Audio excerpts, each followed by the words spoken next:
Let us start discussing on 24th December 2015 newspaper. In this, let us first article is related to Juvenile Justice Amendment Act.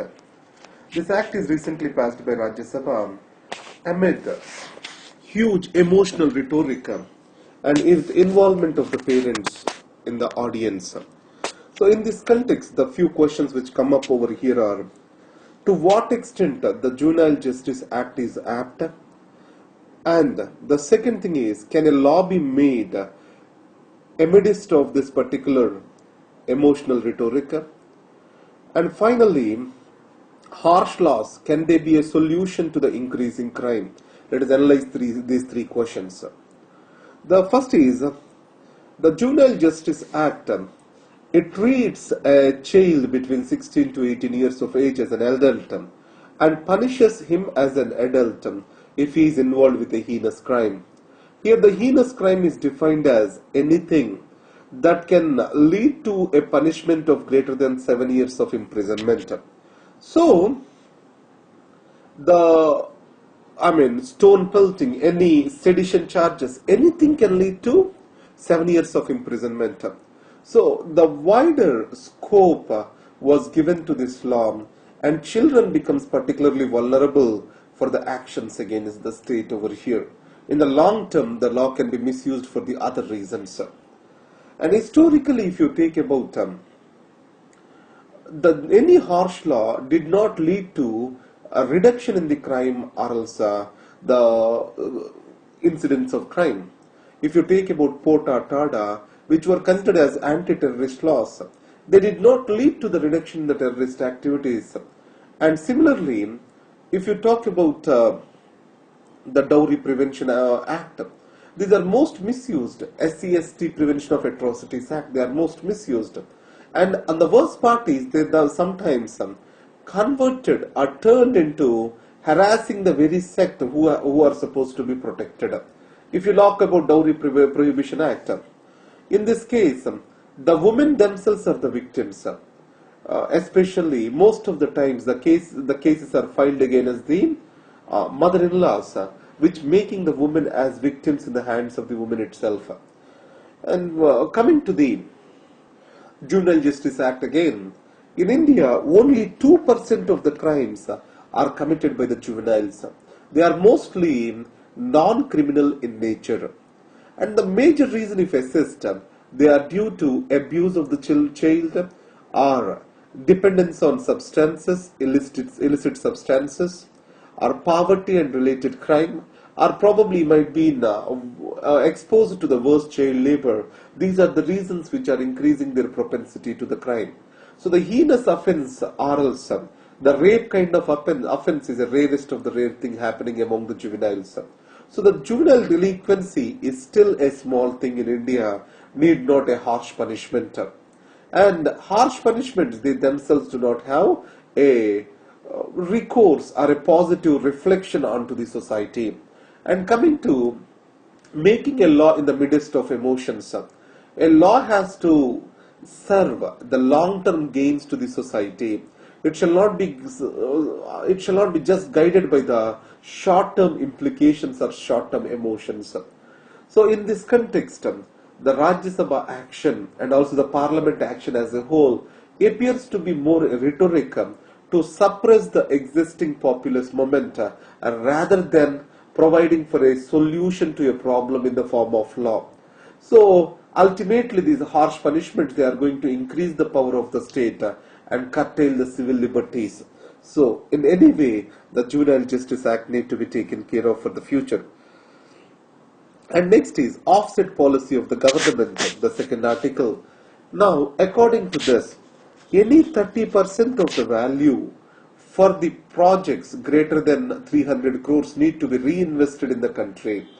It is because we can develop employment opportunities and defense industrial base in the country. That was the objective.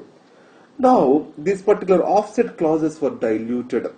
The reason is many of the vendors, they are not interested to supply the defense equipment on these offset clauses. So the factors of services, the services which include maintenance, repair, etc., they are also included under this particular 30% quota. It means if we buy the aeroplanes and the service is done in India, that also comes under the amount 30% clause. And previously, an Indian partner who has chosen by a foreign partner cannot be changed in the midst, even though there is some inconvenience or disturbances between them. Now this particular clause is changed, and any vendor can change the Indian partner in the midst with regard to the production or any purpose which is involved on the country. Now coming to Make in India and defense procurement, what this article talks about is this. India is the second largest importer of the arms after the Saudi Arabia. The Stockholm Peace Research Institute says this. So India is the one such a large country which is importing so much of weapons without any military industrial complex. On the other hand, if you compare China, it is become the third largest exporter of the arms, but through its reverse engineering. And recent agreements of China with Russia for the technology transfers, so that these are going to provide for much impetus to the military industrial complex to China. So it is going to affect India on two dimensions. One is strategically we are becoming more and more dependent on the West, and which may hurt us whenever we need the emergency support from them. And the second thing is economically, the employment which we could have generated over here is been foregone to the other countries. So in 1995, the APJ Abdul Kalam committee has given a report that by 2005, at least 70% of the production shall be from the domestic sources. In this context, still we are around 35%. We need to raise it to the 70% in the coming very soon. It is said that around 2027 probably we may reach to that area. But however, now whatever the defense procurement we are doing, it is making India just an assembly point without any technological transfers. So the fifth generation fighter jets and BrahMos cruise missile, other than that there are no successful examples for India. And fifth generation fighter jet, actually it is under negotiation with Russia for the joint production and development. So there shall be a clear strategy towards this establishment of military industrial base. So in this context, giving impetus and strength to the nascent private sector and development of the necessary human resources, industry-centric human resources and a research base in the country, these are very critical. And it is the high time when India is spending so much of money, it shall focus on developing the local military establishment. And this is what is the most beautiful article which I liked in this today's newspaper.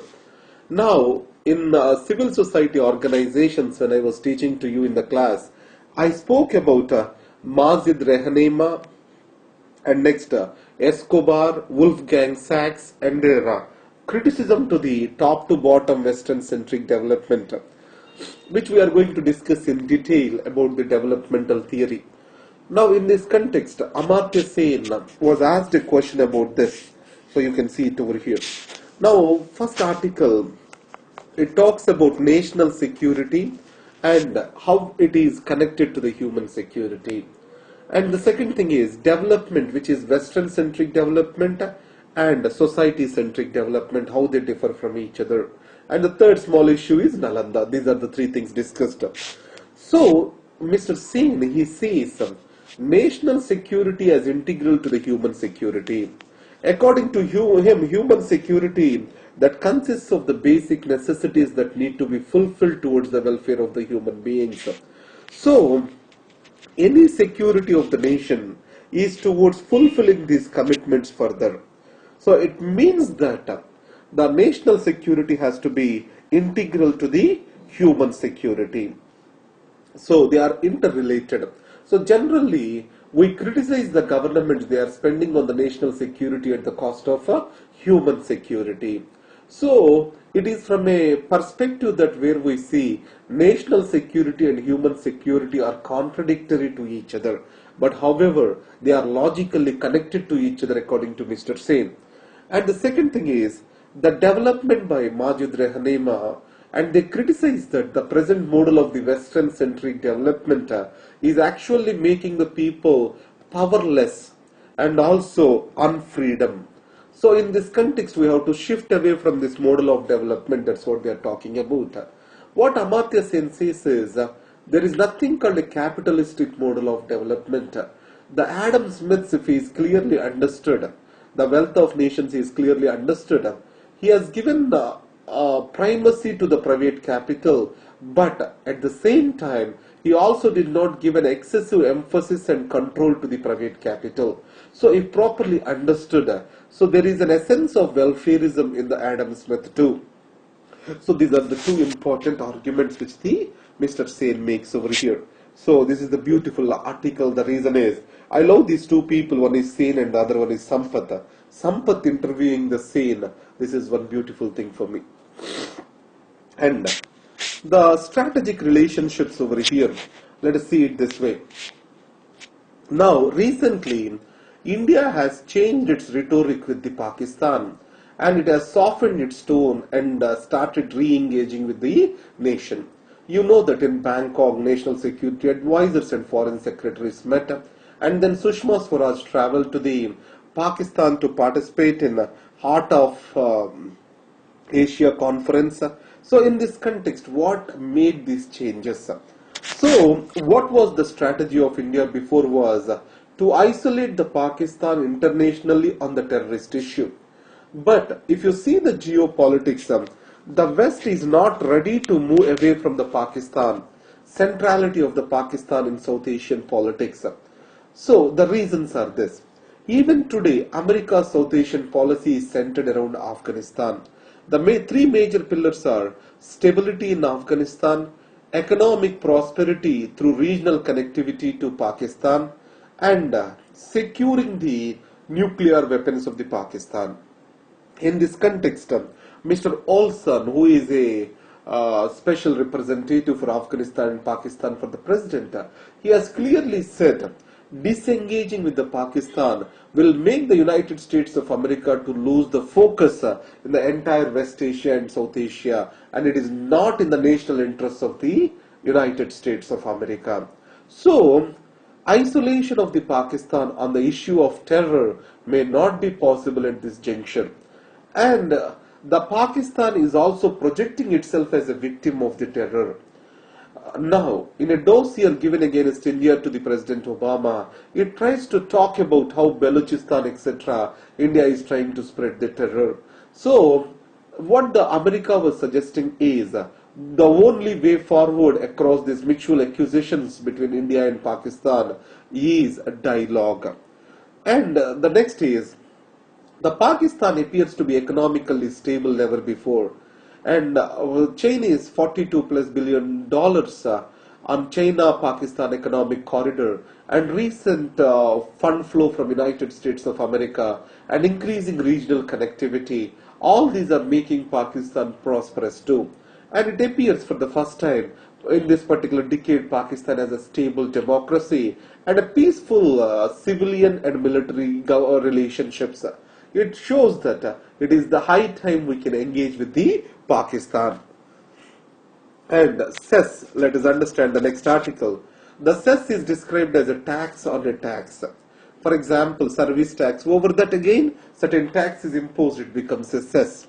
So this cess has to be used for a definite purpose. For example, educational cess, telecom cess, or connectivity cess, like that. In India, the cess is imposed on different things.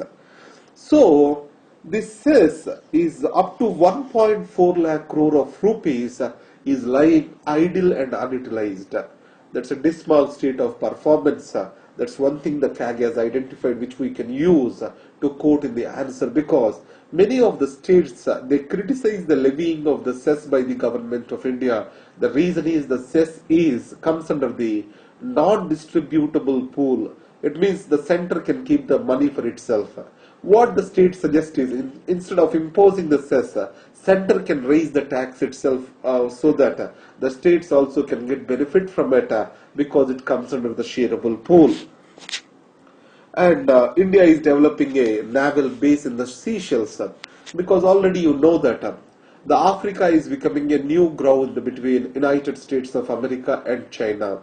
So US has developed entire fleet in that particular part of the ocean, and a naval base was built by China in Djibouti. Though it says as logistics base, it has its strategic interest over there.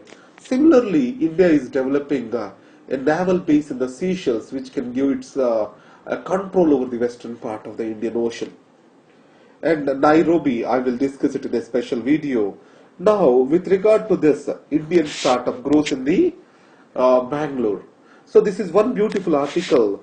This Pandorum, an Indian startup, it has provided for and 3D printed liver tissue cells. So these 3D printed liver tissue cells can be used for biological experimentation and also conduct of drug trials. As of now, we are using human and animal specimens or beings as the tools of this test, and it is also causing a lot of morbidity. This is bound to decrease that particular thing. This is what is Pandorum as did. So this can be a possible science and technology question. 3D printed live tissues, that is what is the thing. And also in this particular paragraph, they also talked about bioinformatics. From science and technology perspective, please try to focus on these two things. And thank you very much. Due to some connectivity issue in the internet, I was unable to upload the video by morning 7:30, and I had the class at morning 8 o'clock. And I'm really sorry for the inconvenience. And I wish everyone a Merry Christmas. Enjoy your Christmas Eve. Thank you very much. All my friends, enjoy this Christmas Eve. Right? Thank you very much. Bye-bye.